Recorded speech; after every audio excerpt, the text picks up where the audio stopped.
السلام علیکم. بیٹھو.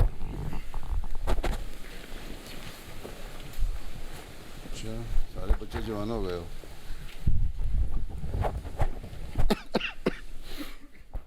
اجازت احمد صاحب نظم پڑھو. سوری تلاوت کرنی اجازت، نظم نہیں. پھر نظم نہ پڑھنا شروع کر دینا.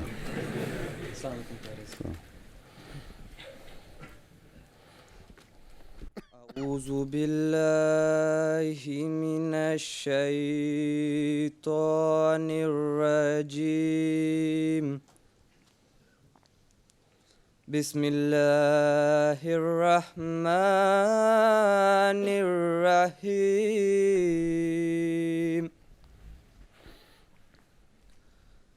وَلْتَكُن مِّنكُمْ أُمَّةٌ يَدْعُونَ إِلَى الْخَيْرِ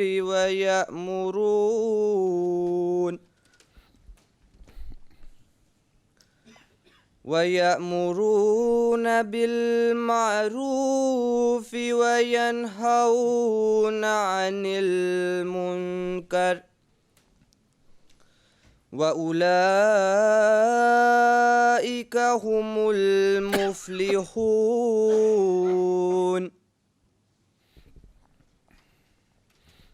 وَلَا تَكُونُوا كَالَّذِينَ تَفَرَّقُوا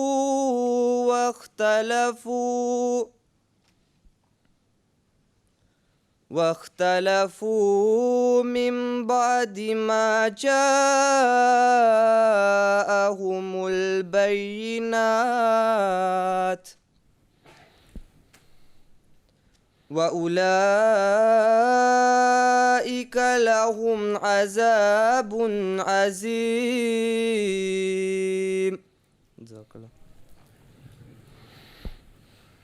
محمد حسان ترجمہ.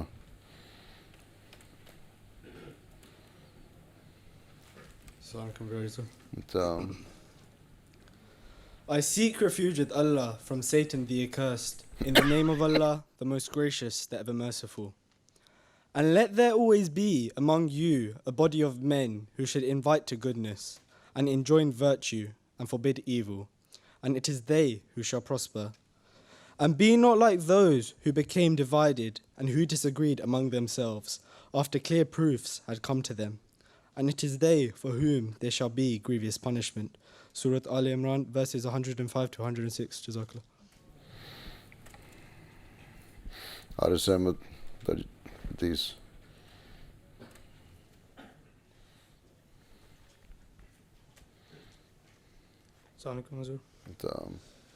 اعوذ باللہ من الشیطان الرجیم. بسم اللہ الرحمن الرحیم.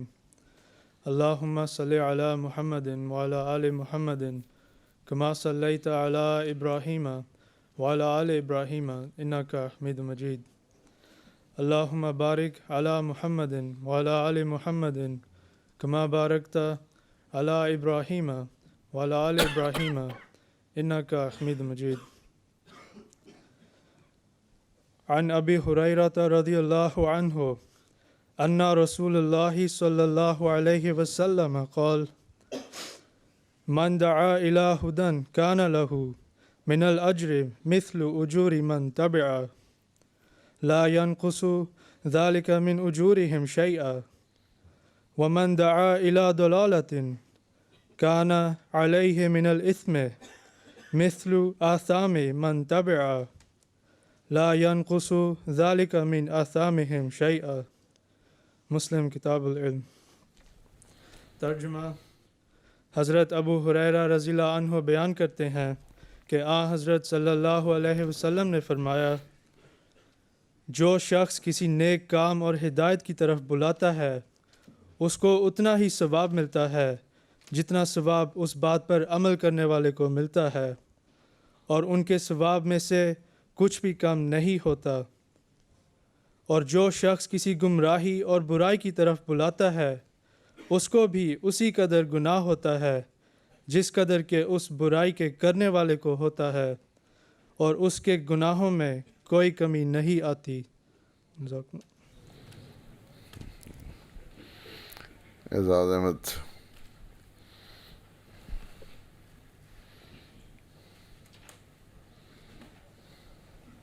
السلام علیکم ورحمۃ اللہ حضور. السلام.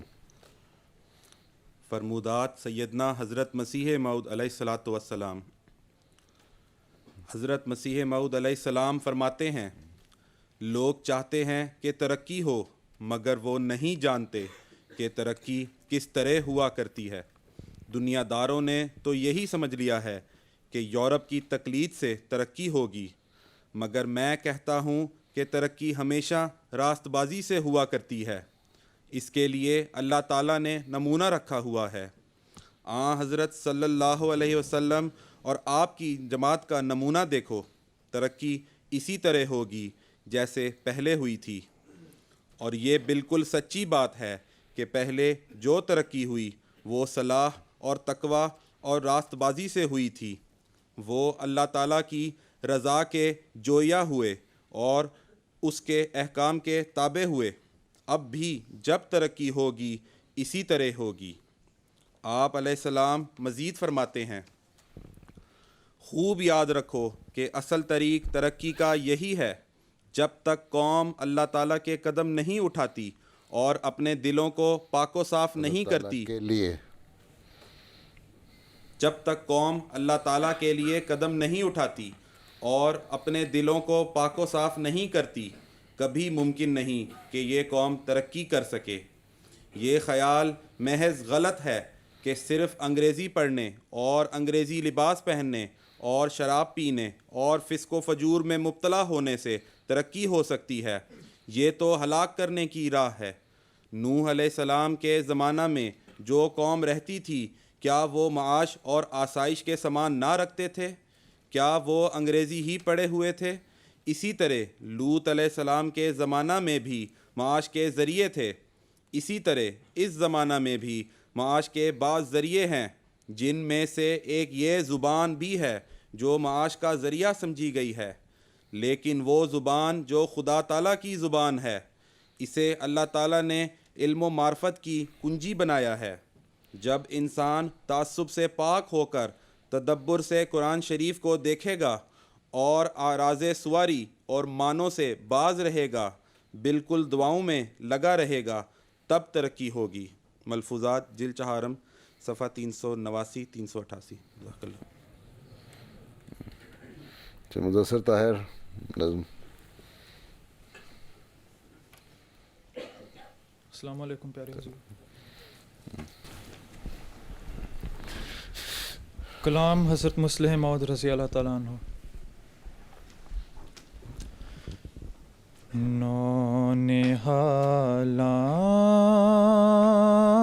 نونہالان جماعت مجھے کچھ کہنا ہے، پر ہے یہ شرط کے ضائع میرا پیغام نہ ہو.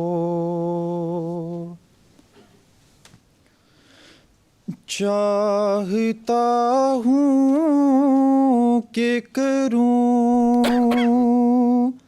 چند نصائح تم کو،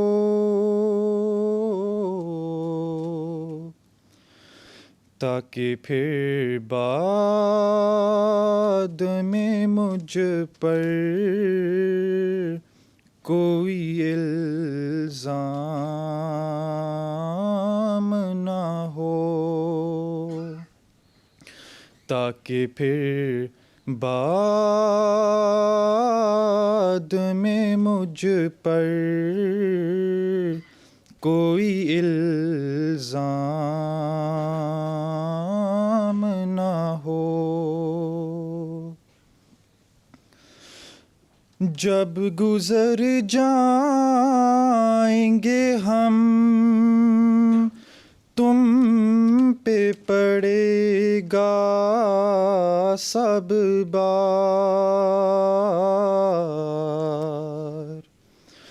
سستیاں ترک کرو طالب آرام نہ ہو، سستیاں ترک کرو طالب آرام نہ ہو، خدمت دین کو ایک فضل الہی جانو، خدمت دین کو ایک فضل الہی جانو،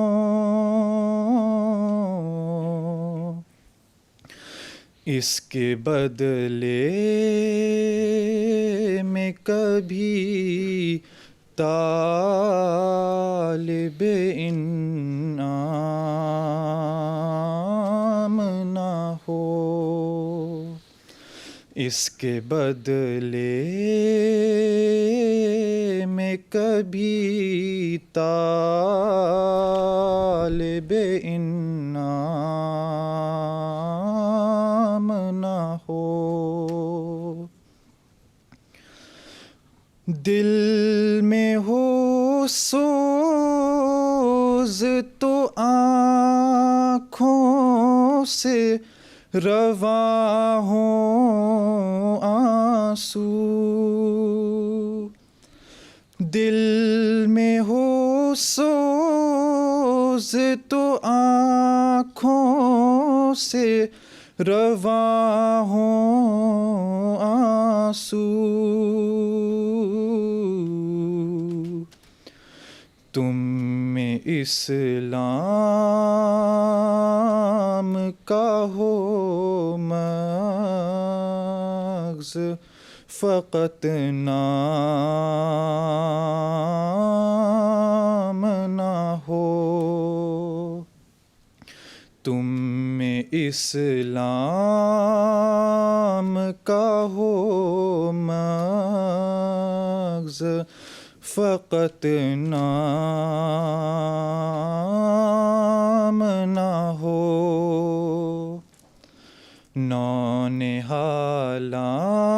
نونہالان جماعت مجھ کچھ کہنا ہے، پر ہے یہ شرط کہ ضائع میرا پیغام نہ ہو۔ جزاکم اللہ۔ آج میں یہ خیال آ رہا تھا صبح ہی کہ یہ نظم ہم بہت کم پڑھی جاتی ہے اب، اور ہمارے زمانے میں بڑی پڑھی جاتی تھی بچپن میں، اور یہ بڑی ضروری ہے۔ گو ان کو مطلب نہیں آتا بہت ساروں کو، اس کا اوپر سے گزر گئی ہو گئی ہے نا نہیں، لیکن اس میں کافی نصیحتیں ہیں، تو اچھا وہ پڑھ دی۔ آگے کیا کرنا ہے؟ اطہر احمد صاحب۔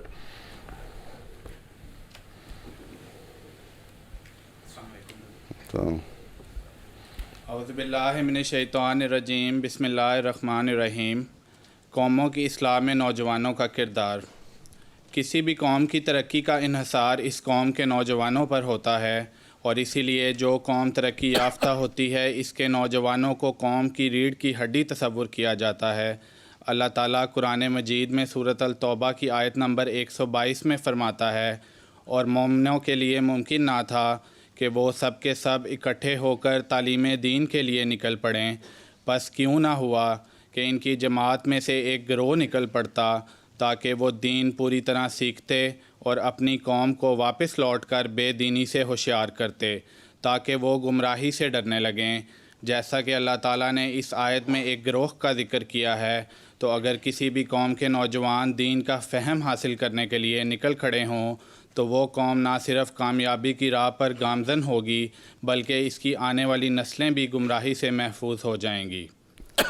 آج احمدیت کی ترقی کے لیے بہت ضروری ہے کہ واقفین نو خدام بھی دنیاوی تعلیم کے ساتھ ساتھ دین کا فہم حاصل کریں اور اس خوشخبری کے وارث بنیں جس کا ذکر حضرت مسیح موعود علیہ السلام نے رسالہ الوصیت میں ان الفاظ میں کیا ہے کہ تمہیں خوشخبری ہو کہ قرب پانے کا میدان خالی ہے، ہر ایک قوم دنیا سے پیار کر رہی ہے اور وہ بات جس سے خدا راضی ہو اس کی طرف دنیا کو توجہ نہیں۔ وہ لوگ جو پورے زور سے اس دروازے میں داخل ہونا چاہتے ہیں ان کے لیے موقع ہے کہ اپنے جوہر دکھلائیں اور خدا سے انعام پاویں۔ یہ مت خیال کرو کہ خدا تمہیں ضائع کر دے گا، تم خدا کے ہاتھ کا ایک بیج ہو جو زمین میں بویا گیا ہے۔ خدا فرماتا ہے یہ بیج بڑھے گا اور پھولے گا، ہر ایک طرف سے اس کی شاخیں نکلیں گی اور ایک بڑا درخت ہو جائے گا۔ پس مبارک وہ جو خدا کی بات پر ایمان رکھے۔ پس آج احمدی نوجوان احمدیت کے درخت کی شاخیں ہیں اور وقف نو جیسی الہی تحریک میں شامل ہونے کی وجہ سے احمدیت یعنی حقیقی اسلام کی ترقی میں اپنا نمایاں کردار ادا کرنے کے لیے یہ بہت ضروری ہے کہ ہم اللہ تعالیٰ کی اس بات پر ایمان رکھتے ہوئے خلافت کی رسی کو مضبوطی سے تھام لیں اور حضرت خلیفۃ المسیح ایدہ اللہ تعالیٰ کی مکمل اطاعت اور فرما برداری کرتے ہوئے واقفین نو ہونے کے تقاضے پورے کریں اور دین کے حقیقی خدام میں ہمارا شمار ہو۔ حضرت مسلم موعود رضی اللہ تعالیٰ عنہ جنہوں نے نوجوانوں کے لیے ایک علیحدہ تنظیم خدام الاحمدیہ کی بنیاد رکھی تھی اور ہمیشہ نوجوانوں کو ان کے حقیقی مقاصد کی طرف توجہ دلائی اور وہ رہنما اصول بتلائے جس سے احمدی نوجوان احمدیت کی ترقی میں اہم کردار ادا کر سکتے ہیں۔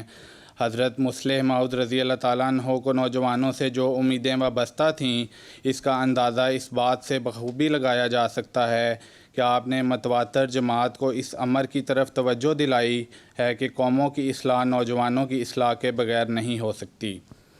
ایک طرف تو حضرت مسلم موعود رضی اللہ تعالیٰ عنہ نے اسلام کی ترقی کے لیے نوجوانوں کے کردار پر زور دیا تو دوسری طرف ملکی ترقی میں اپنا کردار ادا کرنے کے لیے 21 نومبر 1952 ربوہ میں خطبہ جمعہ ارشاد فرمایا کہ پس سمجھدار نوجوانوں کا کام ہے کہ وہ اپنے ملک کے حالات اور ماحول پر غور کریں اور دیکھیں کہ ملک اور قوم کی ترقی کے لیے کون سے ذرائع ہیں، ان ذرائع کو استعمال کریں تا ملک ترقی کرے۔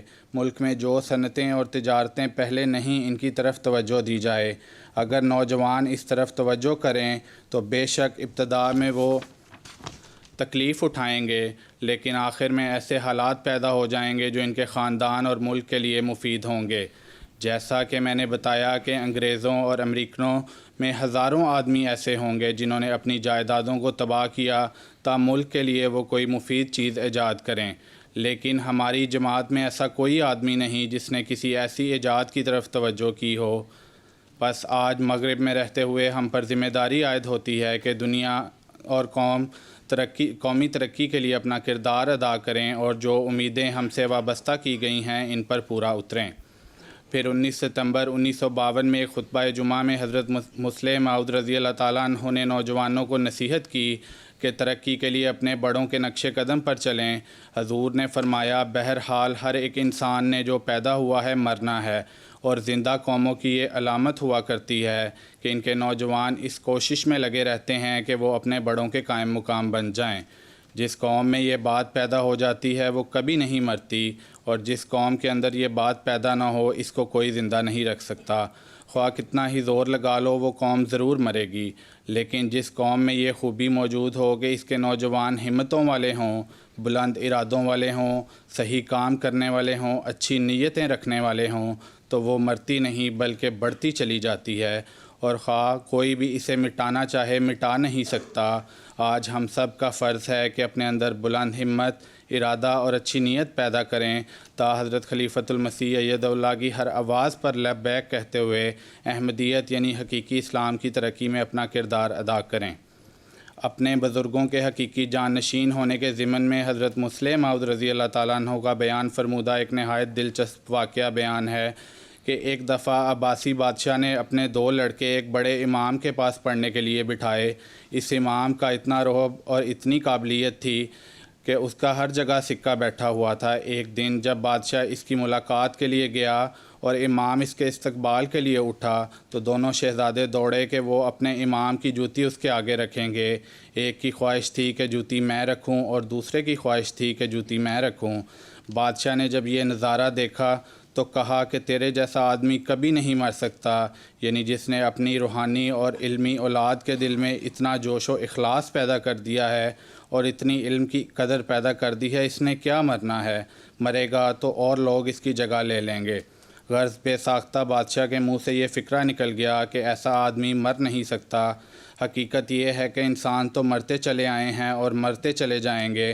قوموں کے لیے دیکھنے والی بات یہ ہوتی ہے کہ ان کے اندر زندگی کی روح پائی جاتی ہے یا نہیں۔ اگر وہ کوئی مفید کام کرنا چاہتی ہیں تو ان کا فرض ہوتا ہے کہ وہ نیکیوں کا ایک تسلسل قائم کریں۔ ان ارشادات کی روشنی میں نوجوانوں کو چاہیے کہ اپنے بزرگوں کی نیکیوں کو قائم رکھتے ہوئے جو بوجھ ہمارے کندھوں پر ڈالا گیا ہے اس کو اٹھانے کا عزم کرتے ہوئے احمدیت کی ترقی میں مفید وجود بن کر شامل ہوں۔ پس حقیقت یہی ہے کہ سب ترقیات اور برکتیں صرف اور صرف خلافت احمدیہ کی کامل اطاعت اور سچے تعلق سے وابستہ ہیں۔ آخر پر حضرت خلیفۃ المسیح الخامس اید اللہ تعالیٰ کے اس پیغام کے ساتھ اپنے مضمون کا اختتام کروں گا جو آپ نے 11 مئی 2003 کو نصیحت کرتے ہوئے فرمایا کہ پس اگر آپ نے ترقی کرنی ہے اور دنیا پر غالب آنا ہے تو میری آپ کو یہی نصیحت اور میرا یہی پیغام ہے کہ خلافت سے وابستہ ہو جائیں، اس حبل اللہ کو مضبوطی سے تھامے رکھیں۔ ہماری ساری ترقیات کا دار و مدار خلافت سے وابستگی میں ہی پنہاں ہے۔ اللہ تعالیٰ سے دعا ہے کہ وہ ہمیں اور ہماری آنے والی نسلوں کو ان باتوں پر عمل کرنے کی توفیق عطا فرمائے۔ قادیان سے آئے ہو؟ انڈیا سے؟ نہیں، لاہور سے۔ لاہور سے؟ جی۔ اچھا، سٹائل تو پڑھنے والا انڈین والا ہے۔ چلو بیٹھو۔ اچھا، کیا کرنے آئے تھے؟ کام کر رہے ہیں کہ پڑھائی کر رہے ہو؟ ابھی ریسنٹلی آپ نے میری اپلیکیشن ایکسیپٹ کی ہے وقت زندگی کی۔ پڑھا کیا ہوا ہے؟ میں نے پاکستان سے ماسٹرز کیا تھا ہیومن رائٹ میس کمیونیکیشن میں، اور ابھی یہاں سے ماسٹرز کر رہا ہوں ہیومن رائٹس اور انٹرنیشنل ریلیشن۔ اچھا ٹھیک۔ اچھا، اور کیا فرماتے ہو؟ کتنے لڑکے ہیں جن کی شادیاں ہو گئی ہیں؟ ہاتھ کھڑا کرو ذرا، اونچا ہاتھ کھڑا کرو۔ ڈرتے ہو؟ بیویوں سے ڈرتے ہو؟ اچھا ماشاء اللہ۔ کتنے باپ بن گئے ہیں؟ باپ کتنے بن گئے ہیں جن کے بچے بھی پیدا ہو گئے ہیں؟ اچھا ٹھیک، ماشاء اللہ۔ وہ بھی وقف نو میں سے ہیں آگے کہ نہیں؟ ساروں کے یا کچھ کے نہیں ہیں؟ یا اپنا وقف نو دیکھ کے ڈر گئے ہو؟ اچھا، کیا فرماتے تم مطلت کے بھائی ہو؟ ہاں، اور قد لمبا لگتا ہے مجھے اس سے، چھوٹے ہو تم؟ اچھا، کیا فرماتے ہو؟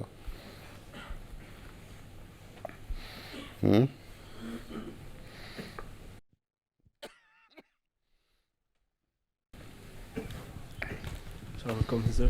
اچھا حضور میرا سوال تھا کہ ذرا قریب کرو مائکرو فون اور پھر سوال کرو۔ جی حضور، میرا سوال تھا کہ جن وقف نو کے بچے ہیں آگے، ہم نے کل کلاس میں فرمایا تھا کہ لجنہ کو ماؤں کا کیا کرنا چاہیے تربیت کے لیے، تو باپوں کے لیے کوئی نصیحت ہے؟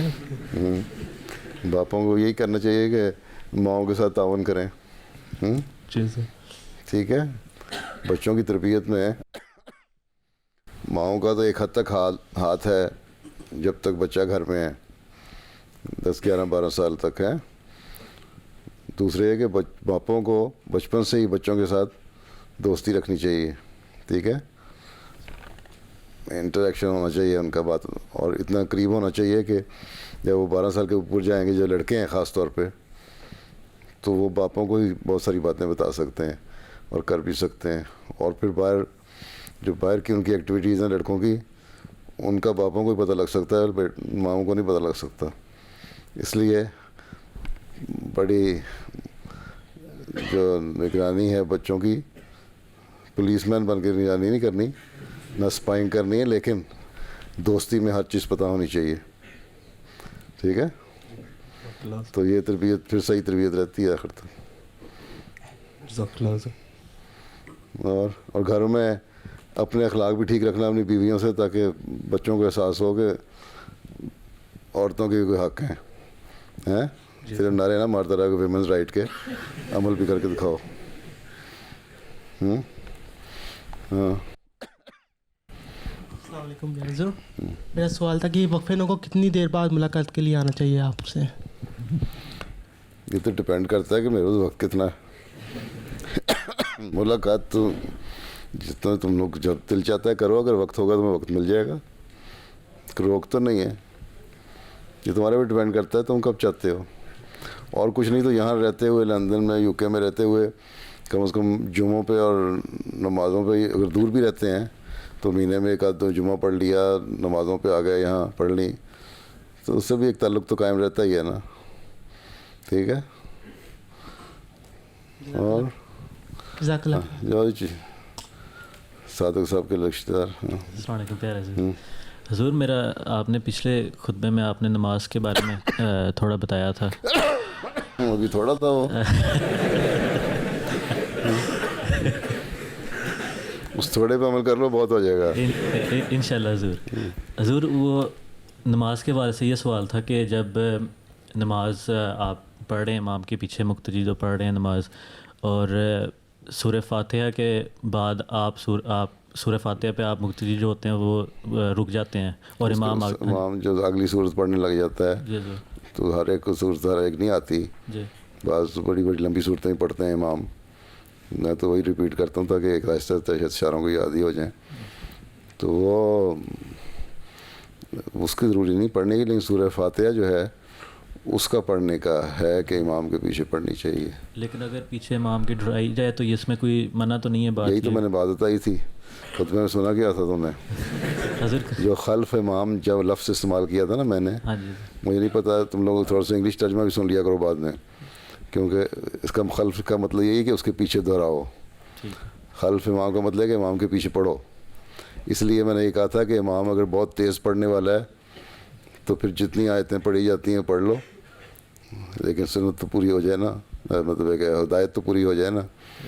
اور عموماً یہی چاہیے کہ امام آہستہ آہستہ پڑھے تاکہ انسان دہراتا جائے. میں تو ویسے ہی اتنی آہستہ پڑھتا ہوں کہ میرا خیال ہے تم 2 دفعہ دہرا سکتے ہو. تو خلف امام سورہ فاتحہ پڑھنے کا مطلب یہی ہے کہ اس کے پیچھے سورہ فاتحہ پڑھنی چاہیے. بعض پہلے کہتے تھے کہ بعضوں کا خیال ہے کہ نہیں پڑھنی چاہیے، بعض کہتے ہیں پڑھنی چاہیے. حضرت یہی میں نے پھر واقعہ پیش کیا تھا حضرت مسیح موعود علیہ الصلوۃ والسلام کا، کہ آپ نے حضرت خلیفہ اول کو پھر کہا مولوی صاحب تلاش کریں. انہوں نے کہا جی اس میں 2 رائے ہیں، کچھ کہتے ہیں پڑھو، کوئی کہتے ہیں نہ پڑھو. تو آپ نے کہا کہ میرا جو رائے ہے وہ یہی ہے، ایک بار آپ تلاش کریں. تو اس بارے میں نے کہا تھا یا ہاتھ باندھنے پہ کہا تھا؟ ہاتھ باندھنے. وہ جو شیخین کی، جی ہاتھ باندھنے سے. اچھا ٹھیک ہے، وہ ہاتھ باندھنے پہ تھا. لیکن چلو اتفاق سے جو شیخین کی بات ہوگی تو شیخین میں نے حضرت عمر حضرت ابوبکر کو کہا تھا، وہ بھی کہلائے جاتے ہیں. لیکن حدیثوں میں جو شیخین کہلاتے ہیں نا، وہ امام بخاری اور مسلم ان دونوں کو کہتے ہیں. دونوں کی اکٹھی رائے ہو جائے تو کہتے ہیں شیخین کی رائے ہوگی. اچھا بہرحال اس میں حضرت مسیح علیہ السلام کا یہ طریقہ رہا، آپ نے فرمایا کہ یہ پڑھنی چاہیے اور یہ ضروری ہے. ٹھیک ہے. اور حضور ظہر اور عصر کی جیسے نمازیں ہوتی ہیں جس میں امام نہیں اونچی آواز میں پڑھتا سورہ فاتحہ، تو جتنے تم پڑھ سکتے ہو پڑھو گا. اگر امام گولی کی طرح نماز نہیں پڑھ رہا تو تم پڑھ سکتے سورہ فاتحہ. اگر وہ اس طرح پڑھ رہا ہے تو ٹھیک ہے، جس طرح جاتا ہے جانے تو. پہلے بھی تمہیں کئی دفعہ بتا چکا ہوں کہ ہمارے ایک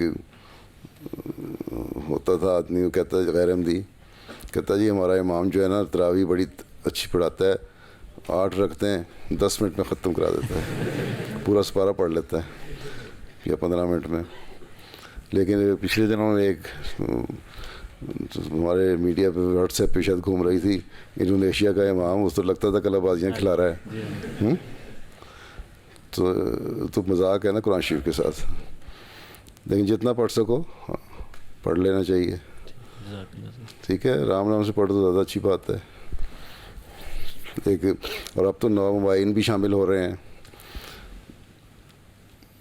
اور ان کو پتہ بھی نہیں، اس لیے ان کے لیے بہتر ہے سہولت کے لیے کیا جائے. مجھے یاد ہے ایک دفعہ ایک امریکن کانورٹ آیا، نو مبائن نیا امریکن تھا، کہتا ہے کہ باقی سارے اماموں کے پیچھے میں نماز پڑھی ہے، میں مشکل سے نہ رکوع میں سبحان ربی العظیم کہہ سکتا ہوں، نہ سمع اللہ پوری پڑھ سکتا ہوں، لیکن تمہارے پیچھے نمازیں پڑھ کے میں نے کم از کم اچھی طرح پڑھ لیا.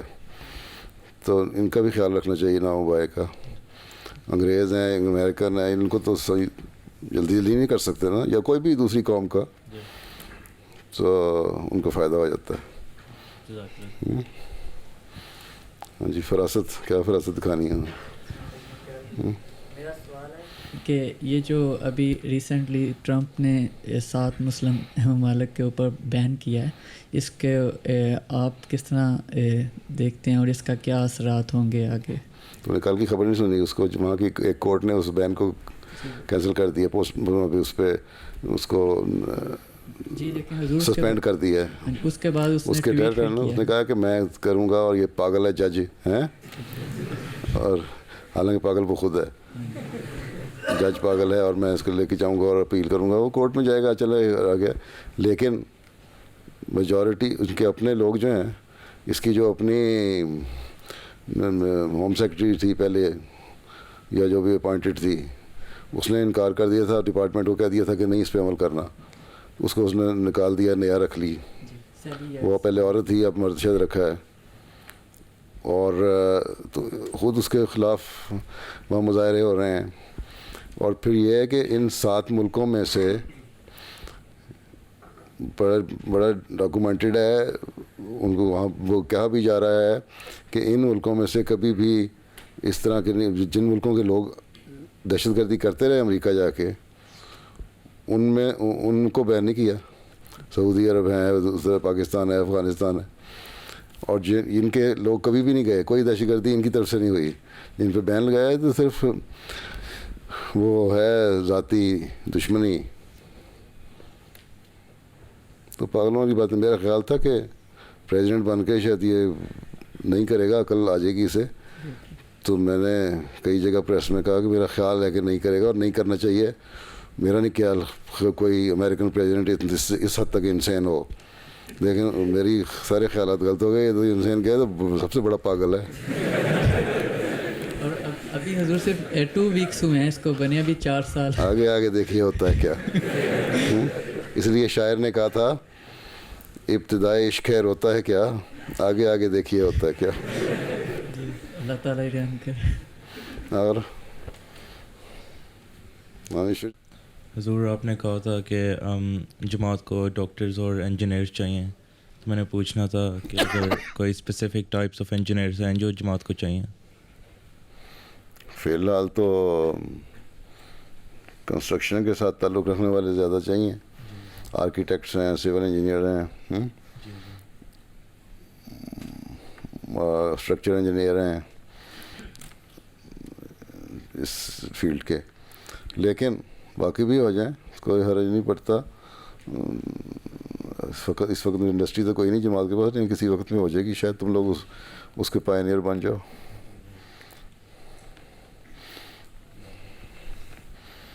تمہارے گوڈے کو کیا ہوا ہے؟ لاک ہو گیا. پھر کوئی چابی نہیں ملی ان لاک کرنے کی؟ ان لاک کرنے کے لیے کوئی اویلیبل کی نہیں ہے؟ پتہ لگے گا کہ کیا ہوا ہے. لیکن حضور میرا سوال یوج مجوج کے بارے میں ہے.